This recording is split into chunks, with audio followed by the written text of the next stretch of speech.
नमस्कार दोस्तों, आज मैं आप लोगों को एक बहुत ही अच्छी जानकारी देने वाली हूँ। अगर आप अपने बच्चे से परेशान हैं, मतलब बच्चे की वजह से परेशान हैं, तो आप बिल्कुल ना होएं। मेरी आप लोगों से ये गुजारिश है दोस्तों। हर माँ बाप की यही वजह है, यही परेशानी है कि मेरा बच्चा पढ़ता लिखता नहीं है, मेरा बच्चा पढ़ नहीं रहा है। तो इसकी वजह से पेरेंट्स बहुत ही परेशान रहते हैं और हमेशा बच्चों को डांटा फटकारा करते हैं। तो आप लोग से मेरी यही गुजारिश है कि आप लोग ना तो खुद परेशान होएं और ना तो बच्चों को डांटे फटकारें। दोस्तों, ये उम्र ही होती है ऐसी कि हमारा मन एकदम चंचल होता है और हर जगह इधर उधर खेल कूद में लगा रहता है। तो आप बच्चे का भविष्य बदलने के लिए आप उनके ऊपर दबाव डालते हैं ताकि वो पढ़ें लिखें, उनका भविष्य बदले, लेकिन उनको कुछ समझ नहीं आता सिवा खेलने कूदने का। और इस समय तो समाज भी ऐसा हो गया है, माहौल भी ऐसा हो गया है कि मोबाइल जो है हम लोग का, मोबाइल मनोरंजन सब, ये सब चीज़ों में बच्चे और बिगड़ जा रहे हैं। हम लोग तो फ़िलहाल बच्चों को कुछ अच्छी चीज़ें से सीखें इसलिए ये सब चीज़ें हाथ में देते हैं, लेकिन उसका बच्चे गलत इस्तेमाल करते हैं। तो आप लोग इन सब चीज़ों पे ध्यान दें, ना कि बच्चों को डांटे फटकारें हर समय। दोस्तों, हमारे बदलने से बच्चों का भविष्य बदलने वाला नहीं है जब तक वो खुद अपने इस पे जो है अपना फोकस नहीं दिखाएंगे और वो इन बातों को समझेंगे नहीं। तो इन बातों को समझाने के लिए हमको उनको अपने पास बैठाना चाहिए। बैठा के उनको उनकी परेशानी, उनकी दिक्कत पूछिए, उनको मित्रवत व्यवहार करिए उनके साथ, उनको अच्छी अच्छी बातें सिखाइए, अच्छी अच्छी मोटिवेशनल चीज़ें दिखाइए मोबाइल में या फिर किसी भी चीज़ें कहानी के तौर पे, जिससे हमारे बच्चों में अच्छी अच्छी आदतें आएँ। तो जब आप देखेंगे, जब आप उनसे ये सब अच्छी अच्छी बातें उनके अंदर डालेंगे, तो वो ये सब देख के उनके अंदर जो उत्साह पैदा होगा, जो उनके अंदर जुनून होगा, उस वजह से उनका मन पढ़ाई में भी लगेगा कि और लोग कर रहे हैं तो हम भी ये सब कर सकते हैं। तो आप लोग ये सब करिए, ना कि अपने खुद परेशान होइए और फिलहाल बच्चों को भी परेशान करिए। हाँ, तो हम माता पिता अक्सर बच्चे को पढ़ाने लिखाने के लिए जो दिक्कतें झेलनी पड़ती है हमको, जो हम लोग करते हैं, वो सब तो हम लोग के हिसाब से तो बहुत सही रहता है, लेकिन ये सब बच्चे जो हैं, बच्चों को ऐसा लगता है कि मेरा छुट्टी हो गया है, हमको खेलना कूदना है और फिर भी हमको पढ़ा लिखा रहे हैं। तो आप लोगों से मेरी ये गुजारिश है कि आप लोग ये जो छुट्टी का समय चल रहा है उसमें आप लोग बच्चों को खेल खेल में पढ़ाइए। दोस्तों, समय तो सबके पास अवेलेबल नहीं रहता है, लेकिन हमको समय निकालना पड़ता है और परिवार के लिए तो इतना करना ही पड़ेगा, चाहे वो माँ हुई, चाहे वो मतलब पिता हुए।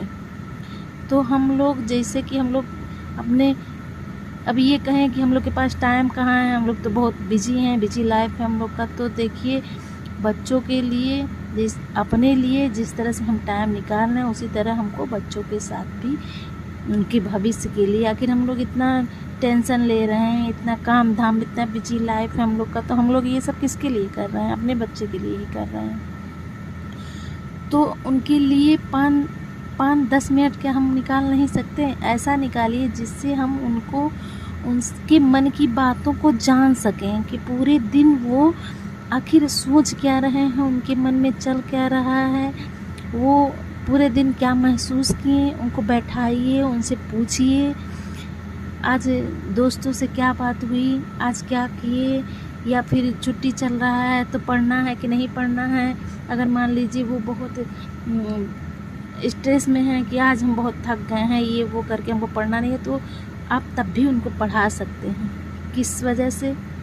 आप जो है उनको अच्छी अच्छी कहानियाँ सुनाइए, अच्छी अच्छी कहानियाँ सुना के भी उनको पढ़ाई की तरफ मोड़ सकते हैं आप। दोस्तों, अक्सर देखा गया है बच्चों में उत्तेजना, अगर बच्चों को किसी अच्छे व्यक्ति के बारे में अगर उनको बता रहे हैं हम या फिर उनको समझा रहे हैं तो उनके अंदर एक ऐसा जुनून आता है कि वो तुरंत से वही काम करना शुरू कर देते हैं कि हम भी यही करने जा रहे हैं। जैसे कि हम लोग मूवी देखते हैं या फिर कोई शो देखते हैं तो उसमें रानी लक्ष्मीबाई आ गई, तो फिर बच्चों को देखते हैं तलवार वलवार लगा के रानी लक्ष्मीबाई बनना शुरू हो गया। तो आप उसी तरह से करिए। ये गर्मी की छुट्टी फ़िलहाल चल रही है, इसमें बच्चों को और भी खेलने कूदने का, मौज मस्ती करने का मन करेगा। तो आप मान लीजिए कहीं बाहर जा रहे हैं तब भी अपने बच्चों को 10-5 मिनट दीजिए, वहाँ भी अच्छी अच्छी चीज़ें सिखाइए बच्चों को। आप उनसे बातें करिए, उनसे सब चीज़ बताइए।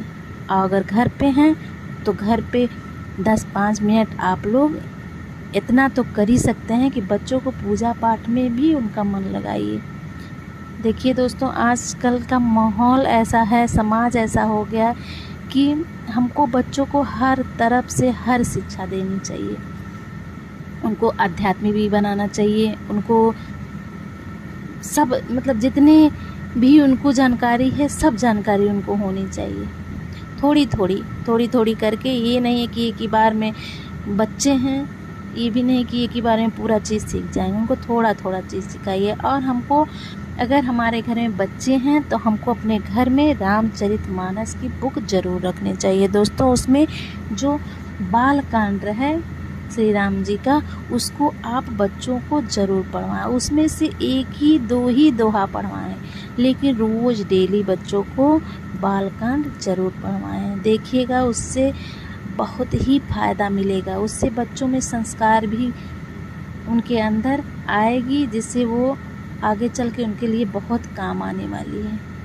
और लोग कहते हैं ना, रामचरितमानस जो है उसमें सब चीज़ का हल है। आप उसको पढ़ाइए बच्चों को, बच्चे वो पढ़ेंगे, उसके बाद वो अपने जीवन को कैसे बदलते हैं ये आप देख के हैरान हो जाएंगे कि मेरे बच्चे कितना अच्छा काम करने लगे। और रही बात टेंशन की, तो आप लोग बिल्कुल भी टेंशन ना लें। जब बच्चा पढ़ने लगेगा तो भगवान के आश्रित भी हो जाता है। तो जो चीज़ भगवान के आश्रित हो गए, समझिए वो सब भगवान ही देखते रहते हैं। जैसे कि मैं आपको एक कहानी भी सुना देती हूँ। एक ऋषि मुनि थे, तो वो लोग जो है, एक उनका जब बच्चा हुआ तो वो जो है संन्यास धारण कर लिए। वो सब देख के उनके मन में बहुत करुणा उभरी, वो अपना जो है संन्यास धारण कर लिए। तो जब वो घर से निकलने लगे तो उनकी पत्नी ने कहा कि आप कहाँ जा रहे हैं? तो वो कहें कि मैं अब बैरागी हो गया हूँ, मैं अब जा रहा हूँ। तो उनकी पत्नी भी यही कही कि मैं भी आपके साथ चलूँगी। तो वो कहें ठीक है मेरे साथ चलो, लेकिन कुछ भी सामान लेके नहीं चलना। तो वो कहें ठीक है, साथ में चल दी। रास्ते में जब पहुंची तो जब उनका बच्चा जब रोया तो वो पीछे मुड़ के देखें, कहें क्या लाई हो? वो कहें कि ये तो अपना ही बच्चा है। तो वो कहें मैंने कहा था ना किसी को कुछ लेके नहीं चलना है, सब चीज़ यहीं छोड़ के चलना है। तो उनकी पत्नी ने कहा कि ये तो अपना ही पुत्र है नवजात। तो वो कहें कि है तो पुत्र, लेकिन हम सामान कोई भी नहीं लेके चलना किसी को, मैंने कहा था सिर्फ तुम साथ में चल सकती हो। अब वो अपने बच्चे को वहीं छोड़ के वहीं, और वो चल दी वहाँ से। जब वहाँ से चल दी, उसके बाद कई सालों के बाद, लगभग 8-10 सालों के बाद जब वो वापस उसी गांव में आए, ममतावश, पिता का मुँह तो नहीं लेकिन माँ की ममता जो होती है वो कुछ भी नहीं भूलती, अपने बच्चों के प्रति तो हमेशा जागरूक ही रहती है। तो वो एक दिन उनके मन की बातों को जान रहे थे। तो एक दिन वो वापस आए अपने गांव, तो लोगों से पूछा, उनकी अपना पूरा दाढ़ी ओढ़ी सब बड़े हो गए थे, उनको कोई पहचाना नहीं। लेकिन उनके बारे में जब वो अपने बारे में लोगों से पूछे तो लोगों ने जवाब दिया कि हाँ वो ऋषि मुनि रहते थे वो जब संन्यास धारण किए तो अपने नवजात बच्चे को यहीं छोड़ के चले गए थे। तो जब नवजात बच्चे को छोड़ के गए तो जो राजा था वो अपने मंत्रियों को भेज के उनकी जो है उनको ढूंढा, बहुत ढूंढवाया, लेकिन वो दोनों पति पत्नी नहीं मिले, लेकिन उनका नवजात बच्चा मिल गया। और बच्चा जो है उसको, राजा के पास कोई भी बच्चे नहीं थे, तो राजा ने उस बच्चे को अपना समझ के राजकुमार के पद पे बैठा दिया।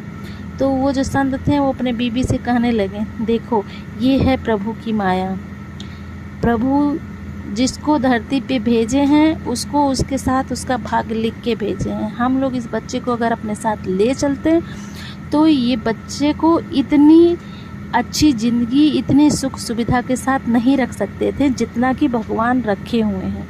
तो देखिए दोस्तों, मेरा यही आपसे निवेदन है कि आप अपने बच्चों को संस्कार अच्छे दीजिए, उनको अच्छी अच्छी बातें बताइए, ना कि उनके मन को ठेस पहुंचाइए। जितना आप ठेस पहुंचाएंगे उतना वो आपसे दूरी उनकी बनती जाएगी। और आप लोग उनसे, बच्चों से लगाव रखिए, उनके मन की बात जानने की कोशिश करिए, उनको अच्छी अच्छी बातें बताइए, ताकि उनके साथ कुछ भी हो वो तुरंत आपको एक दोस्त की तरह सब बातें आके बताएं। दोस्तों, अगर समय रहते हुए हमको हर चीज़ के बारे में पता चल गई तो हम, हो सकता है कोई गलती किए हो बच्चे, उसको भी हम लोग सुधार सकें। इसीलिए मेरी आप लोगों से यही गुजारिश है कि बच्चों के लिए परेशान बिल्कुल भी ना होए। बस हाँ, इतना ध्यान रखिए कि बच्चे कर क्या रहे हैं, एक नज़र आप बच्चों पे ज़रूर रखिए और उनको अच्छी अच्छी धार्मिक बुक ज़रूर पढ़ाइए। धन्यवाद दोस्तों। अगर आपको ये वीडियो पसंद आई हो तो प्लीज़ चैनल